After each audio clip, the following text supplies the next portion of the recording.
கிட்டத்தட்ட ஒரு 30 வருஷ கால அரசியல் அனுபவம் கொண்ட ஒரு பெண் போராளி, முன்னாள் முதல்வரின் மகள், இந்நாள் முதல்வரின் சகோதரி, இது மாதிரி பல முகம் கொண்ட நாடாளுமன்ற உறுப்பினர் கனிமொழி அவர்கள் வந்து இதை வந்து நீங்க அரசியலாக்காதீங்க அப்படிங்கிற மாதிரி பேசியிருக்காங்க இந்த அண்ணா யூனிவர்சிட்டி இஷ்யூவை. இதை நீங்க எப்படி சார் பாக்குறீங்க? அதாவது நீங்க கேட்ட கேள்வி இந்த ரெண்டு கேள்வியும் ஒரே இதுதான் வருது. ஆனா இருந்தாலும் நான் ஞானசேகரனுக்கு மட்டும் பதில் சொல்றேன். அவனுக்கு 3 மனைவியோ 4 மனைவியோ எல்லாம் சொல்றாங்கல்ல, அதெல்லாம் நீங்க அப்படிலாம் சொல்ல வேணாங்க. அவன் திமுக காரன் சொன்னாலே போருங்க, அதை தாண்டி எல்லாம் பெருசாலாம் ஒண்ணும் சொல்ல வேணாம். அதே மாதிரி நம்ம அக்கா கனிமொழி இருக்காங்களா, அவங்க முன்னாள் முதல்வரின் மகள், இந்நாள் முதல்வரின் சகோதரி, 10 ஆண்டுகளுக்கு மேலாக பாராளுமன்றத்தில் இருக்காங்க, எல்லாம் சொன்னீங்க. ஒரு முக்கியமான விஷயத்தை மறந்துட்டீங்க. உத்தரப்பிரதேசம், மத்திய பிரதேசம், காஷ்மீர், குஜராத் போன்ற மாநிலங்களுக்கு மட்டும் மெழுகுவத்தி ஊர்வலம் போவாங்க. தமிழ்நாடுன்னு வரும்போது காந்தி ஆசிரமத்துக்கு குரங்கு மாதிரி கண்ணை மூடிப்பாங்க, வாய் திறக்க மாட்டாங்க, காதை மூடிப்பாங்க அப்படின்னு நீங்க அந்த இன்னொரு பரிமாணத்தையும் சொல்லியிருந்தீங்கன்னு வச்சுங்க, அவங்களுக்கு இருக்கக்கூடிய மல்டி டைமென்ஷன்ல மற்றொரு டைமென்ஷன்லையும் சொல்லியிருந்தீங்கன்னா மிகச்சிறப்பா இருக்கும். நீங்க சொல்லாதனால அதை நான் இப்ப சொல்றேன்.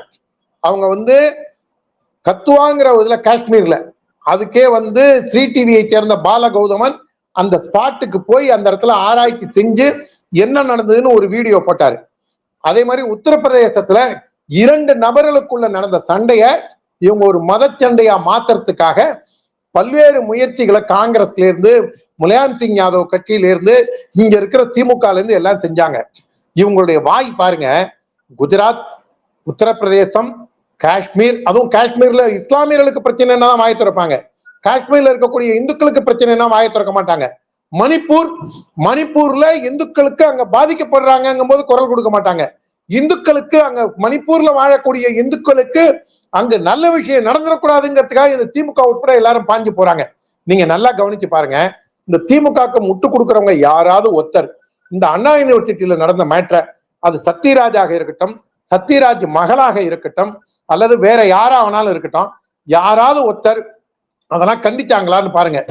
ஜோதிகா, சூர்யா, பூவுலகின் நண்பர்கள் போன்ற போராளிகள் இப்ப எல்லாம் நவத்வாரத்தையும் மூடிக்கிட்டு இங்க தமிழ்நாடு எங்க இருக்குன்னே தெரியாத அளவுக்கு ஊமையானம அப்படிங்கிற லெவல்ல இருக்காங்க. இதெல்லாம் வந்து இந்த அராஜக போக்கை தோலுரிக்க வேண்டிய ஊடகங்கள், மீண்டும் சொல்கின்றேன், ஊடகங்கள் இந்த அயோக்கியத்தனத்திற்கு துணை போகின்றது. கனிமொழி அவர்கள் அதுல ரொம்ப சாமர்த்தியமா பதில் சொல்றாங்க. அவர் தான் கைது செஞ்சாச்சே, அதுக்கப்புறம் வேற என்ன பண்ணணுங்கிறீங்க அப்படிங்கிறாங்க அக்கா கனிமொழி சொல்றாங்க. நான் என்ன கேட்கிறேன், யார் அந்த சார்? அதை கனிமொழியாவது கேட்டு சொல்லலாம்.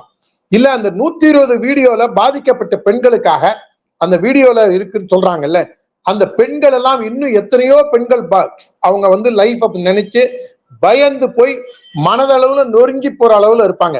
அவங்களுக்காகவாவது அக்கா கனிமொழி இறங்கி நாட்டுல என்ன நடக்குதுங்கிறத பத்தி வெளியில வந்து பேச வேண்டிய அவசியம் அக்கா கனிமொழிக்கு இல்லையா?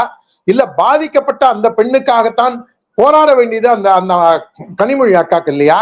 நான் தற்பொழுது வசிக்கின்ற தியாகராய நகர் சட்டமன்ற உறுப்பினராக 2 முறை இருந்த VP கலைராஜன் ஒரு டிவியில பேசுறாரு. அந்த பொண்ணு ஏங்க அந்த புதருக்குள்ள போச்சு? அந்த பொண்ணு ஏங்க அந்த காதலனோட அவங்களுக்கு என்னங்க வேலை? நான் என்ன சொல்றேன், இவங்கெல்லாம் இந்த வகுப்பு எடுக்கிறவங்க தப்பித்தவறி ஒரு பிஜேபி இந்து முன்னணிக்காரன் இந்த மாதிரி பேசியிருந்தாங்கன்னா தமிழ் ஊடகம்லாம் என்ன மாதிரி வானமே பொழந்துடுச்சு, பூமி வெடிச்சு செதறிடுச்சு அப்படின்னு பேசியிருந்திருப்பாங்க. ஆனால் மாறாக தமிழ் ஊடகங்கள் VP கலைராஜன் போன்று எத்தனையோ பேர் குதர்க்கவாதம் பேசுகின்றார்கள். அந்த பொண்ணு ஏன் லவ் பண்ணிச்சு, அதெல்லாம் தனிப்பட்ட விஷயம். நான் ஒரு பேச்சுக்குன்னே சொல்றேன். நான் அந்த பொண்ணு அங்க இதுக்காக போச்சு, அதுக்காக போற வரவெல்லாம் என்ன வேணா பண்ணுவீங்களா? என்னையா பேச்சுது? உன் வீட்டு பொண்ணா இருந்தா நீ இப்படி பேசுவியா? இதெல்லாம் வந்து இவங்கள்ட்ட ஆட்சி அதிகாரம் இருக்குங்கிறதுனால ஒரு பாசிச போக்குல திமுக நடந்து கொள்கின்றது என்பதுதான். கனிமொழியும் அந்த பாசிசத்தை பயன்படுத்துவதில் ஒருவராக பாசிசத்தை இம்ப்ளிமெண்ட் பண்ண செய்யக்கூடிய ஒரு பாசிஸ்டாக தான் கனிமொழியும் நான் பார்க்கின்றேன்.